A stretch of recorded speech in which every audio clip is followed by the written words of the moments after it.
special especially for me, ang catalog. But siguro this year is really extra special because alam ko naman na na-mention na kanina kung ano yung mga challenges na napagdaanan ng lahat para lang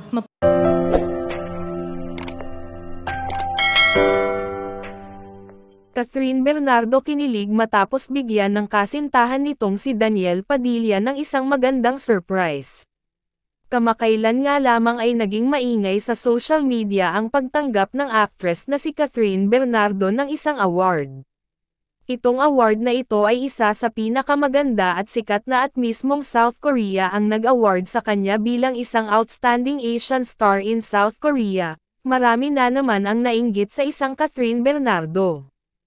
Sadyang hindi naman maitatanggi ang kagandahang taglay ng actress na si Catherine Bernardo lalo't sikat umano sila ng couple nitong si Daniel Padilla. Marami ang naiinggit sa isang Catherine Bernardo na mala fairy tale umano ang buhay sa piling ng prinsipe na si Daniel Padilla. Marami ang humihiling ng isang Daniel Padilla. Kaya't mas lalo silang pinagkakaguluhan ng madla sa social media. Hindi pa rin nga natatapos ang usapin ukol sa pagtanggap ng karangalan ng isang Catherine Bernardo sa South Korea. Ating tutukan at abangan ang iba pang detalye na ilalabas ng madla sa social media.